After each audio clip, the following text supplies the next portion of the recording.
Last time हम ये add items का कोड देख रहे थे। इसमें हमने सबसे पहले इमेजेस का एक फोल्डर बनाया था सोल्यूशन एक्सप्लोरर में, और सोल्यूशन एक्सप्लोरर में फोल्डर बनाने के बाद हमने जो है वो डेटाबेस वो जो है फ्रंट एंड से जो सिस्टम से हम जो भी इमेज उठाएंगे वो हम इस फोल्डर के अंदर सेव करेंगे, और उस इमेज का जो नाम होगा और उसका पाथ होगा, उसका नाम होगा और उसकी जो एक्सटेंशन होगी वो हम यहाँ पे सेव करके एक पूरा पाथ बना लेंगे, ठीक है।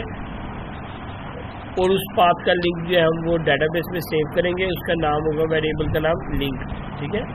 फिर हम आइटम्स के अंदर ये आइटम का टेबल है, उसके अंदर ये कॉलम्स है डिफरेंट, उनके अंदर हम वैल्यूज पुट करें, और यहाँ पर हमने एंड में उस इमेज का भी पाथ सेव कर दिया, ठीक है।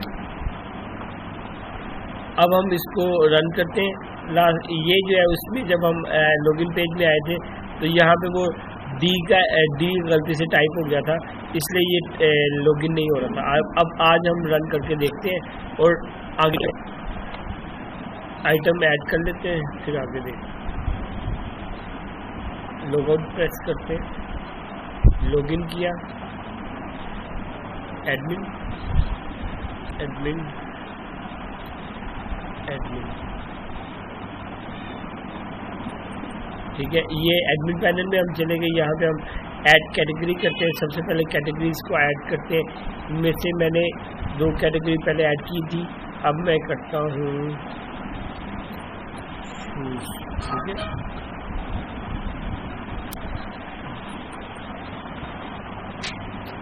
ये मैंने कैटेगरी को ऐड कर दिया। अब मैं आइटम ऐड करूँगा। जैसे ही मैं आइटम में जाऊंगा तो ये देखिएगा बैग, शूज़, स्टेशनरी, यूनिफॉर्म, ये मेरी डिफरेंट कैटेगरीज आ गई हैं। ये मैंने बाइंड करवाई हुई है ड्रॉप डाउन लिस्ट के अंदर, ठीक है। इसमें से मैं देख लेता हूँ कौन सी है मुझे चाहिए। मुझे फिर बैग और यूनिफॉर्म है मेरे पास, तो मैं बैग देख लेता हूँ, बैग, ठीक है। ये एक बैग है जो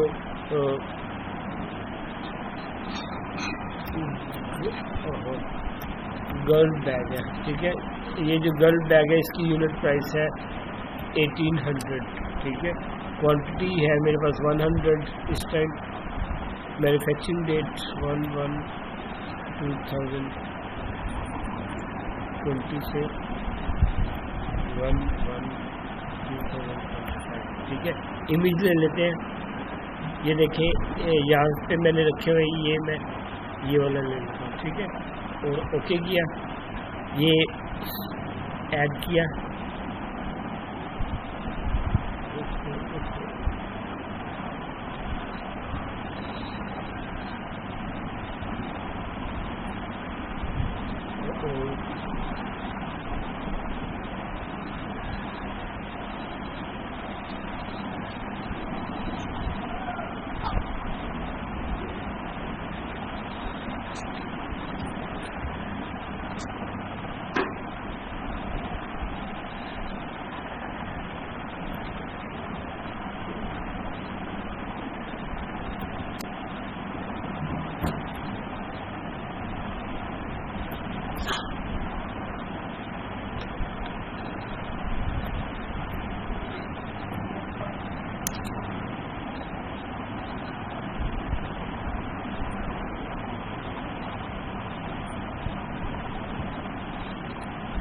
ये मैंने एक आइटम ऐड कर दी है। आज जो है हमने वो मैनेज कैटेगरी करनी है और मैनेज आइटम, दोनों एक तरह की है, लेकिन मैनेज कैटेगरी आसान है तो वो मैं पहले कर लेता हूँ, टाइम ख़त्म होने से पहले, वीडियो लिमिट ख़त्म ना हो जाए, ठीक है। तो जिस तरह से हम एक काम करेंगे दूसरा काम भी वैसे ही होगा। मैनेज कैटेगरी के पेज पे आते हैं। इसके अंदर हमने सबसे पहले एक कंट्रोल ऐड करना है। इस कंट्रोल का नाम है ग्रिड व्यू, और ये टेबल की सूरत में डाटा को दिखाता है, ये ग्रिड व्यू। इसे ड्रैग एंड ड्रॉप किया, इस पे आएंगे, ये एरो आएगा ऊपर, इस पे क्लिक करें, ऑटो फॉर्मेट, कोई भी फॉर्मेट आप चूज कर सकते हैं। मैंने ये वाला कर लिया। अब मैं इसको डेटाबेस के साथ जोड़ता हूँ, ठीक है। आप क्या करेंगे, यहाँ पे जाएंगे न्यू डाटा सोर्स, डेटाबेस में मैंने पहले कैटेगरीज ऐड की हुई है, ठीक है।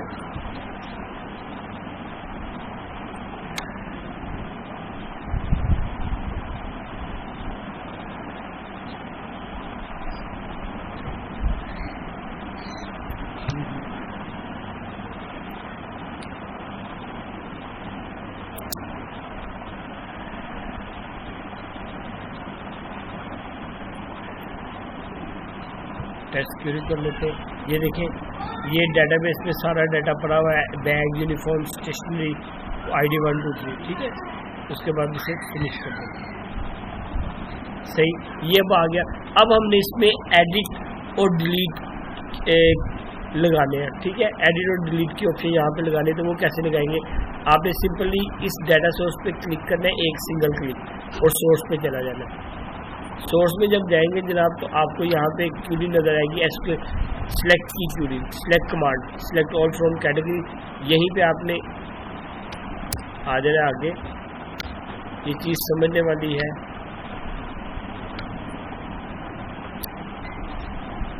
डबल कोट्स के बाद एक एंटर करें, उसके बाद स्पेस दें, उसके बाद अपडेट कमांड, यहाँ पे हम अपडेट की क्यूरी लगा देंगे, ठीक है। इक्वल लिख के अपडेट, ठीक है। टेबल का नाम क्या है? कैटेगरी, ठीक है। सेट अपडेट में कैटेगरी में कौन कौन से हैं कॉलम्स, तो देख लेते हैं।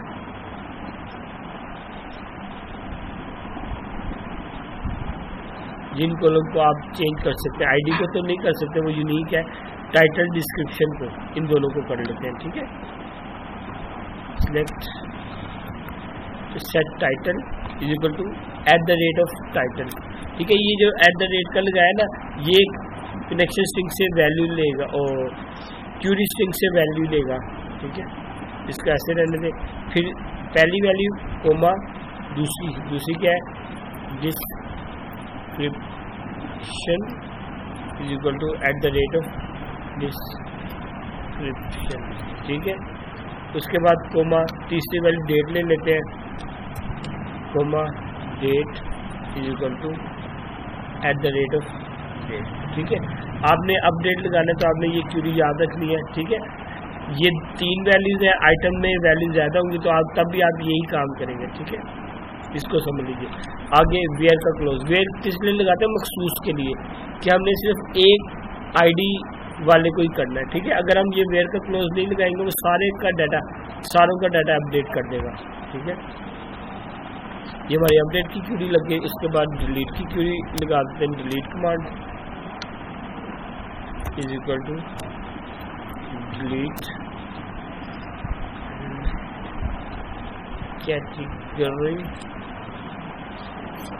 कैटेगरी, ठीक है, इज इक्वल टू डिलीट की क्यूरी है, delete from category,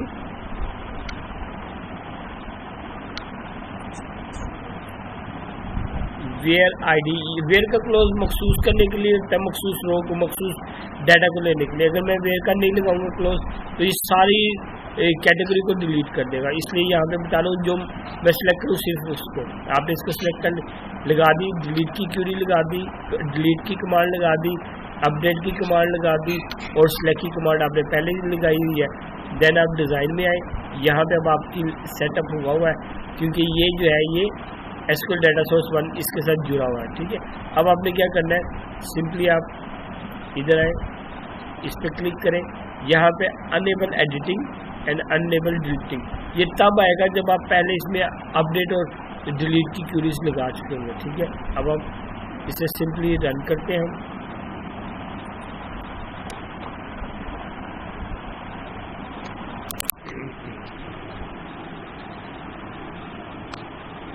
Takes time.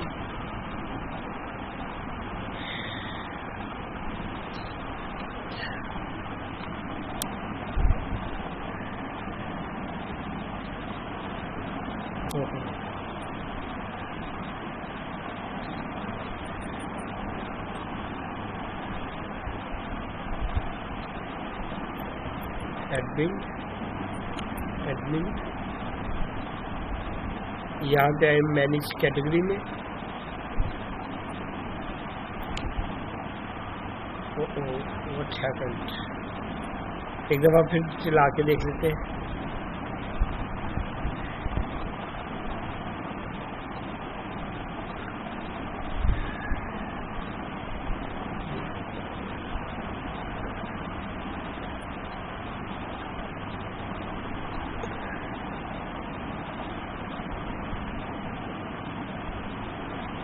Manage category पे आते हैं। ये देखिए, ये हमारी सारी कैटेगरीज आ रही है, ठीक है। यहाँ पे मैं एडिट कर सकता हूँ, जैसे मैं यहाँ पे एडिट कर देता हूँ डिस्क्रिप्शन में। इसको क्या करूँ, स्कूल बैग्स, ठीक है। ये मैंने डिस्क्रिप्शन को एडिट कर दिया। अब अपडेट करूँगा तो ये अपडेट हो जाएगी, ठीक है। ये अपडेट होगी। अब मैं डिलीट करना चाहता हूँ तो किसी भी इस रो को सिलेक्ट करके डिलीट करूँगा तो वो मखसूस रो डिलीट होगी, ठीक है। ये मैंने मखसूस कॉलम को रो को अपडेट किया था, या ये हमने काम किया था वेयर के जरिए, ठीक है। इस तरह से आप आइटम को भी मैनेज कर सकते हैं, उसमें भी अपडेट और डिलीट का कोड लगा सकते हैं। उम्मीद करता हूँ आपको ये काम समझ आ गया होगा। आप इस वीडियोस को देखें और इस पे बार बार काम करें ताकि आपको ये काम समझ आए। इसके बाद फिर आप मैनेज आइटम आप खुद करें, नहीं होगा तो फिर मैं आपको बाद में गाइड कर दूंगा, ठीक है। तो practice makes a man perfect, ठीक है।